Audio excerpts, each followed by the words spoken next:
Assalamualaikum warahmatullahi wabarakatuh. Perkenalkan, nama saya Risuti Lana Dewi dengan NIM 230321100017. Di sini saya akan mempresentasikan analisis saya yang berjudul analisis korespondensi terhadap toko kelontong di Universitas Trunojoyo Madura. Toko kelontong merupakan toko yang menjual berbagai macam barang kebutuhan sehari-hari. Selain itu, jenis barang yang dijual pun sangat beragam dan lebih lengkap. Produk yang banyak dijual biasanya peralatan dan kebutuhan rumah tangga, seperti beras, bumbu dapur, peralatan mandi, sabun untuk mencuci pakaian, pembersih lantai, dan lain sebagainya. Toko kelontong termasuk ke dalam bidang UMKM, usaha mikro, kecil, dan menengah yang pernah menjadi tulang punggung ekonomi di Indonesia saat krisis ekonomi pada tahun 1989, dan tidak cukup sampai di situ. Bahkan kala itu jenis UMKM ini menjadi salah satu usaha yang berkembang pesat. Analisis korespondensi tersebut merupakan suatu metode untuk memperoleh penyajian simultan terbaik atau the best simultaneous representation dari rumus data yang berbentuk baris dan kolom matriks. Sebagai bagian dari penelitian ini, analisis diterapkan untuk mengevaluasi beberapa toko kelontong di sekitar kampus Universitas Trunojoyo Madura. Rumusan masalahnya yaitu apa saja jenis toko kelontong yang ada di sekitar kampus Universitas Trunojoyo Madura dan produk apa yang paling banyak ditawarkan oleh masing-masing toko. Yang kedua, bagaimana pola preferensi mahasiswa terhadap berbagai jenis produk yang dijual di toko-toko tersebut. Yang ketiga, apa faktor-faktor yang mempengaruhi keputusan pembelian mahasiswa di toko-toko kelontong sekitar kampus. Dan yang terakhir, bagaimana hubungan antara lokasi toko kelontong dan tingkat kunjungan mahasiswa terhadap toko tersebut. Tujuan penelitian ini adalah mengidentifikasi jenis toko kelontong dan produk yang ditawarkan di sekitar kampus Universitas Trunojoyo Madura. Yang kedua, menganalisis preferensi manusia terhadap produk yang dijual di toko-toko tersebut. Yang ketiga, menyelidiki faktor-faktor yang mempengaruhi keputusan pembelian mahasiswa untuk membantu strategi pemasaran toko. Dan yang terakhir, menganalisis dampak lokasi toko terhadap frekuensi kunjungan mahasiswa dan keberhasilan bisnis. Manfaat dari penelitian tersebut yaitu, pertama, menambah literatur tentang perilaku konsumsi mahasiswa dan dinamika bisnis di lingkungan kampus. Yang kedua, menyediakan model analisis yang berguna untuk penelitian serupa, memperkuat metode analisis korespondensi dalam studi pemasaran. Yang ketiga, memberikan informasi bagi pemilik toko untuk merumuskan strategi pemasaran yang lebih efektif. Dan yang terakhir, meningkatkan kesadaran mahasiswa dalam membuat keputusan pembelian yang lebih baik terkait produk di sekitar kampus Universitas Trunojoyo Madura. Konsep dasar dari analisis korespondensi. Analisis korespondensi adalah metode analisis untuk melihat hubungan antara dua variabel nominal atau ordinal secara grafik yang dibentuk dalam ruang multidimensi di mana kategori yang bermiripan akan saling berdekatan. Analisis ini juga didesain untuk digunakan dalam pengembangan atau pengelompokan yang mewakili data frekuensi. Analisis korespondensi merupakan metode yang efektif dalam memahami persepsi konsumen terhadap toko kelontong yang menyediakan kebutuhan sehari-hari di sekitar kampus Universitas Trunojoyo Madura. Analisis korespondensi ini dalam riset pemasaran tidak hanya membantu pemilik toko kelontong dalam menyesuaikan strategi mereka, tetapi juga meningkatkan daya saing dan menciptakan hubungan yang lebih kuat dengan pelanggan di lingkungan sekitar. Penelitian terdahulu, awal mula dari menjabunya toko kelontong dikarenakan adanya tradisi merantau di kalangan masyarakatnya keluar kota, seperti contoh di kota Jakarta. Di Jakarta, para perantau ini berdagang alat-alat material, hingga ketika akses kayu semakin sulit, kemudian mereka beralih pekerjaan dengan mencoba membuka toko kelontong. Minimarket menyediakan para pedagang toko kelontong kehilangan konsumennya, serta pendapatan yang diterima juga semakin menurun. Namun hal tersebut tak menyurutkan keinginan para pedagang toko kelontong untuk dapat bersaing dengan minimarket, yaitu dengan menyediakan barang-barang kebutuhan pokok yang tidak ada di minimarket. Metodologi penelitian, populasi dan sampel. Dalam penelitian ini, populasi yang menjadi fokus adalah mahasiswa Universitas Trunojoyo Madura. Populasi ini dipilih karena mereka merupakan kelompok konsumen yang aktif, berbelanja di toko kelontong di sekitar kampus, sehingga dapat memberikan wawasan berharga mengenai preferensi dan perilaku pembelian mereka. Pengambilan sampel dilakukan dengan teknik sampling acak untuk memastikan responden yang terpilih representatif dengan target jumlah responden minimal 15 orang. Setelah pengumpulan data melalui kuesioner, tabel kontingensi dibuat untuk memetakan hubungan antara toko dan atribut yang dinilai. Kemudian teknik pengumpulan data. Dalam penelitian ini, teknik pengumpulan data dilakukan melalui penyebaran kuesioner yang dirancang khusus untuk mengumpulkan informasi mengenai preferensi mahasiswa terhadap toko kelontong di sekitar kampus Universitas Trunojoyo Madura. Kuesioner ini terdiri dari beberapa bagian, termasuk informasi demografis, atribut toko, dan persepsi mahasiswa terhadap pelayanan yang diberikan oleh toko kelontong. Dengan penyebaran kuesioner yang menyeluruh, diharapkan penelitian ini dapat mengumpulkan data komprehensif mengenai preferensi mahasiswa dan faktor-faktor yang mempengaruhi keputusan pembelian mereka, yang kemudian akan dianalisis menggunakan metode analisis korespondensi untuk mendapatkan wawasan mendalam tentang hubungan antara atribut toko dan persepsi konsumen. Pertama, kita salin data yang ada di Excel, kemudian ke SPSS di data view, kita paste with variable names. Selanjutnya ke bagian variable view dan di bagian measure kita jadikan nominal, dan yang paling terakhir itu scale. Lalu di values kita tulis atributnya apa saja.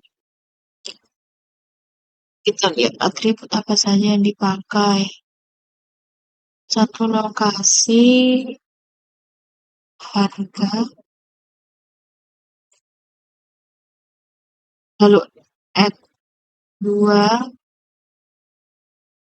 harga, 3, pelayanan, 4,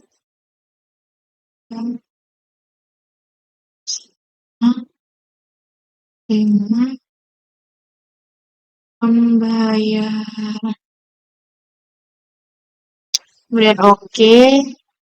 Di bagian toko juga sama seperti tadi. Apa saja tokonya diletakkan di sini. Toko WN,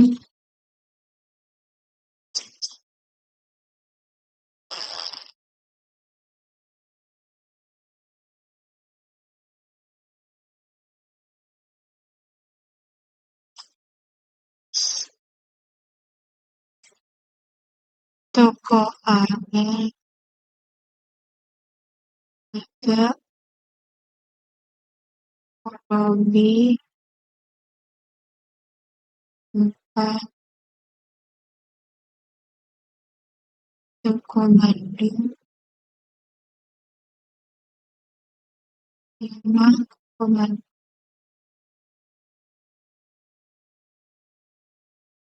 Add lalu oke. Ke bagian data, widget, klik, dan klik ini di jumlah ini diganti ke frekuensi variabel, lalu oke.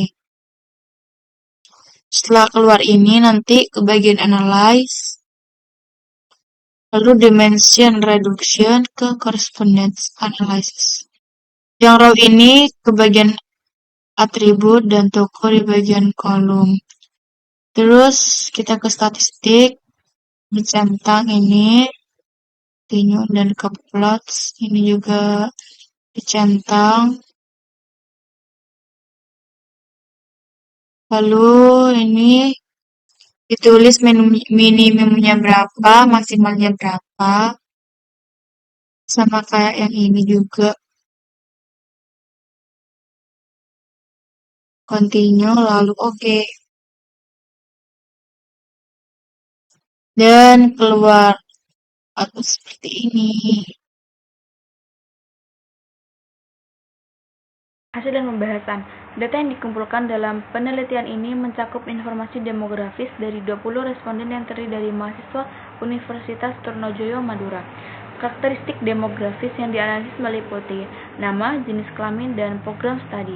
Informasi demografis ini membantu memberikan konteks yang lebih mendalam dalam analisis preferensi mahasiswa terhadap atribut toko kelontong seperti harga, lokasi, pelayanan, jam operasional, dan metode pembayaran. Kemudian hasil dan pembahasan analisis korespondensi. Yang pertama A. Tabel korespondensi. Tabel korespondensi menunjukkan tabel kontingensi dari sampel. Pada atribut lokasi yang paling tinggi di toko Madura sebanyak 9 orang, dan atribut lokasi yang paling rendah di toko Lobi dan Bandung sebanyak 1 orang. Pada atribut harga yang paling tinggi di toko Lobi sebanyak 11 orang, dan atribut harga yang paling rendah di toko Bandung sebanyak 1 orang. Pada atribut pelayanan yang paling tinggi di toko Abel sebanyak 8 orang, dan atribut pelayanan yang paling rendah di toko Madura sebanyak 1 orang. Pada atribut jam operasional yang paling tinggi di toko Lobi sebanyak 6 orang, dan jam operasional yang paling rendah di toko Bandung sebanyak 1 orang. Pada atribut pembayaran yang paling tinggi di toko Abel sebanyak 10 orang, dan atribut pembayaran yang paling rendah di toko Madura sebanyak 1 orang. Tabel row profile. Pada output profil baris menunjukkan bagaimana distribusi kategori dalam baris tabel kontingensi terkait dengan kategori dalam kolom. Pada atribut lokasi, toko tertinggi yaitu toko Madura sebesar 0,450 dan terendah toko Lobi dan Bandung sebesar 0,050. Pada atribut harga, toko tertinggi yaitu toko Lobi sebesar 0,550, sedangkan terendah yaitu toko Bandung sebesar 0,050. Pada atribut pelayanan, toko tertinggi yaitu toko Abel sebesar 0,400, sedangkan terendah yaitu toko Madura sebesar 0,050. Pada atribut jam operasional, tertinggi yaitu toko Lobi sebesar 0,300, sedangkan terendah yaitu toko Madura sebesar 0,050. Pada atribut pembayaran, toko tertinggi yaitu pada toko Abel sebesar 0,500 dan terendah yaitu toko Madura sebesar 0,050. Tabel kolom profile.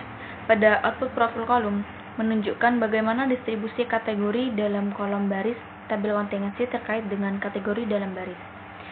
Pada toko WN, atribut tertinggi yaitu atribut lokasi sebesar 0,350, sedangkan atribut terendah yaitu pada atribut harga dan pelayanan sebesar 0,100. Pada toko Abel, atribut tertinggi yaitu pada pembayaran sebesar 0,345, sedangkan atribut terendah yaitu pada lokasi sebesar 0,069. Pada toko Lobi, atribut tertinggi yaitu pada harga sebesar 0,393, sedangkan atribut terendah yaitu pada atribut lokasi sebesar 0,036. Pada toko Bandung, atribut tertinggi yaitu pada pelayanan dan pembayaran sebesar 0,286, sedangkan atribut terendah yaitu pada atribut lokasi, harga, dan jam operasional sebesar 0,143. Pada toko Madura, atribut tertinggi yaitu pada lokasi 0,563, sedangkan atribut terendah yaitu pelayanan dan pembayaran sebesar 0,036. Tabel summary. Pada output tabel summary menentukan jumlah dimensinya, di mana dimensi yang kita gunakan berdasarkan nilai accounted for di bagian proportion of inertia dibandingkan dengan nilai rata-ratanya, atau menurut pendapat lain dibandingkan dengan angka 0,2. Jika nilai accounted for lebih besar dari rata-ratanya atau angka 0,2, maka dimensi tersebut digunakan dalam analisis. Dalam contoh kasus ini, nilai accounted for-nya pada dimensi 1 sebesar 0,715 dan dimensi 2 sebesar 0,267. Sedangkan pada dimensi 3, nilainya sudah di bawah 0,2 sehingga tidak kita gunakan dimensinya. Oleh karena itu, kita hanya menggunakan dua dimensi, yaitu pada dimensi 1 dan 2. Dengan demikian, dimensi pertama menjelaskan 71,5% inersia dan dimensi kedua menjelaskan 28,5%. Secara kumulatif, dua dimensi menjelaskan 86,3% variasi data. Hal ini dapat kita simpulkan bahwa sebagian besar hubungan antar kategori dijelaskan oleh dua dimensi ini, dan dua dimensi tersebut sudah cukup untuk visualisasi hubungan antar kategori. Pada tabel overview row point, tabel tersebut menjelaskan keterkaitan atau kedekatan baik di baris maupun di kolom, sedangkan pendekatan variabel dilihat dari nilai contribution of point to inertia of dimension. Pada overview row point menunjukkan bahwa dimensi satu atribut tertinggi yaitu lokasi sebesar 0,722, dan pada dimensi kedua atribut tertinggi yaitu pembayaran sebesar 0,500. Nilai tersebut menjelaskan bahwa lokasi dan pembayaran menjadi atribut yang mempunyai kontribusi besar dan menjadi atribut paling penting dalam menjelaskan dimensi 1 dan dimensi 2. Tabel overview column points. Pada tabel overview column points, tabel tersebut menjelaskan keterkaitan atau kedekatan baik di baris maupun di kolom. Sedangkan kedekatan variabel dilihat dari nilai contribution of point to inertia of dimension. Pada overview column menunjukkan bahwa dimensi satu atribut tertinggi yaitu toko Madura sebesar 0,508, dan pada dimensi kedua atribut tertinggi yaitu toko Lobi sebesar 0,505. Nilai tersebut menjelaskan bahwa toko Madura dan Lobi menjadi atribut yang mempunyai kontribusi besar dan menjadi atribut paling penting dalam menjelaskan dimensi 1 dan dimensi 2. Pada gambar grafik 1, kategori yang posisinya berdekatan di peta menunjukkan adanya hubungan atau pola yang mirip antara atribut tersebut. Pada atribut jam operasional berdekatan dengan pelayanan, sedangkan atribut yang berjauhan yaitu atribut lokasi dengan harga. Kemudian di grafik 2, kategori yang posisinya berdekatan di peta menunjukkan adanya hubungan atau pola yang mirip antara toko tersebut. Pada toko Abel berdekatan dengan toko Bandung, sedangkan toko yang berjauhan yaitu toko Abel dan toko Madura. Dan pada grafik ketiga, pertama kedekatan, kategori yang posisinya berdekatan di peta menunjukkan adanya hubungan atau pola yang mirip antara kategori tersebut. Pada kategori lokasi berdekatan dengan kategori toko Madura. Pada kategori harga berdekatan dengan kategori toko Lobby. Pada kategori pelayanan berdekatan dengan kategori toko Bandung. Pada kategori jam operasional berdekatan dengan kategori toko WN. Dan pada kategori pembayaran berdekatan dengan kategori toko Abel. Kemudian dengan jarak paling dekat yaitu pada kategori harga dengan toko Lobby, yang berarti kedua kategori tersebut mempunyai hubungan yang erat, dan jarak yang paling jauh yaitu pada kategori harga dengan toko WN, yang berarti kedua kategori tersebut mempunyai hubungan yang sangat kecil. Penjelasan mengenai arti dari hasil analisis korespondensi dalam konteks penelitian. Hasil dari analisis korespondensi pada penelitian tentang toko kelontong di Universitas Trunojoyo Madura menunjukkan bahwa beberapa atribut seperti lokasi, harga, pelayanan, jam operasional, dan pembayaran memiliki tingkat pengaruh yang bervariasi terhadap preferensi konsumen. Ketika membandingkan penelitian ini dengan penelitian terdahulu seperti yang dilakukan oleh Widyastuti dan Ningtyasari 2024 yang menggunakan analisis SWOT untuk menganalisis toko kelontong di Yogyakarta, ditentukan beberapa kesamaan. Keduanya menekankan pentingnya lokasi dan pelayanan dalam menarik konsumen. Penelitian terdahulu juga menunjukkan bahwa toko kelontong Madura memiliki keunggulan dalam faktor kekuatan seperti harga yang kompetitif dan jam operasional yang fleksibel. Namun, penelitian ini lebih menitik beratkan pada analisis kuantitatif preferensi konsumen yang menggunakan analisis korespondensi, sedangkan penelitian terdahulu lebih fokus pada strategi kompetitif dengan pendekatan kualitatif. Dengan demikian, temuan dari penelitian ini memperkaya literatur yang ada dengan memberikan perspektif kuantitatif yang mendalam, terutama dalam mengukur preferensi konsumen terhadap kombinasi atribut toko kelontong. Kesimpulannya, penelitian ini menemukan bahwa lokasi, harga, pelayanan, jam operasional, dan pembayaran mempengaruhi preferensi konsumen. Lokasi menjadi faktor utama karena aksesibilitas dan kenyamanan sangat penting. Harga dan pelayanan juga signifikan dengan konsumen memiliki toko yang kompetitif dan responsif. Jam operasional dinilai juga penting untuk fleksibilitas belanja, sementara kemudian dalam metode pembayaran menjadi nilai tambah bagi konsumen. Hasil ini menjawab pertanyaan penelitian terkait pengaruh atribut dalam preferensi konsumen. Sekian, terima kasih presentasi dari saya. Kurang lebihnya mohon maaf. Wassalamualaikum warahmatullahi wabarakatuh.